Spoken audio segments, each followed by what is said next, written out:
Hello and namaste everyone. Welcome back to our YouTube channel Ruby's Creation.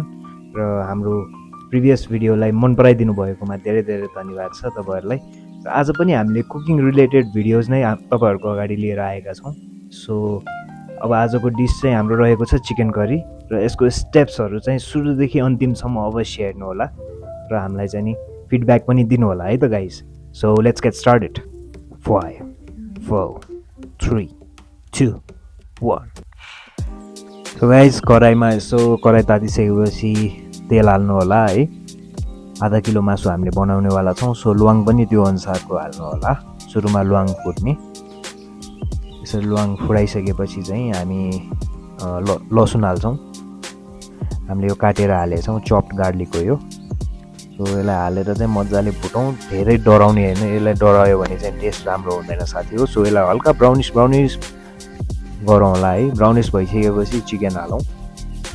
यसले गर्दा चाहिँ के एउटा हुन्छ भने मासु गनाउँदैन है साथी हो। यो कभर पनि हाल्नु होला र कभर हालेपछि पनि अब यो चलाउन गाह्रो भएमा नचलाउनु होला जबरजस्ती।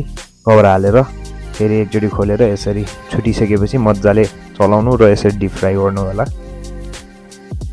डिप फ्राई भइरहेको बेला यसरी प्याज हाल्नु होला। प्याज पनि गलाउँ मज्जाले हैन, चलाउँ यसलाई। र त्यसपछि यो धनियाको धुलो, खुर्सानीको धुलो, जिरा, बेसार र नुन हालौँ अनि मिट मसला छुटाउनु भएन है। यो सबै अब टेस्ट अनुसार, मासुको मात्रा अनुसार तपाईले हाल्न सक्नुहुन्छ।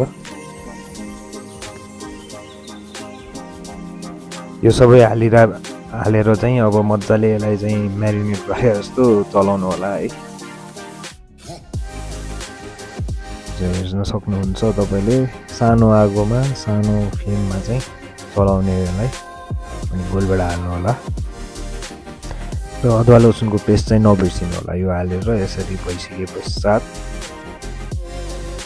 त्यसपछि तातो पानी हाल्नु होला माथिबाट मज्जाले ठिक्कको हाल्नु होला। मासु डुब्ने गरी हाल्नु र एकछिनपछि यसरी उमालेर अनि छोप्दिनु होला 10 मिनेटको लागि। र 10 मिनेटपछि छोपेर निकालिसकेपछि यसरी डल्ले खुर्सानी हालिदिनु, तपाईको बनिहाल्यो मासु। अब त्यसपछि निकाल्नु होला र यसरी हेर्नु होला साथी हो। यसको रङ, यसको स्वाद एकदमै दामी बनेको छ। सो यसरी ट्राई गर्न सक्नुहुन्छ है त साथी हो। सो गाइस तपाईले स्टेप वाइज प्रोसेस हेर्नुभयो सुरुदेखि अन्तिमसम्म यो बनाउने तरिका। र यसको चाहिँ इन्ग्रेडियन्ट्सहरु हामी पहिलाको जस्तै डिस्क्रिप्सन बक्समा हालिदिन्छौँ। यो गाइज बिगिनर्सको लागि चाहिँ एकदम इम्पोर्टेन्ट भिडियो हो। स्पेशली देशमा विदेशमा हुनुहुन्छ, एक्लै हुनुहुन्छ, बनाएर खानुपर्ने यताउति हैन, त्यसको हेरेर सिक्न सक्नुहुन्छ तपाईहरुले।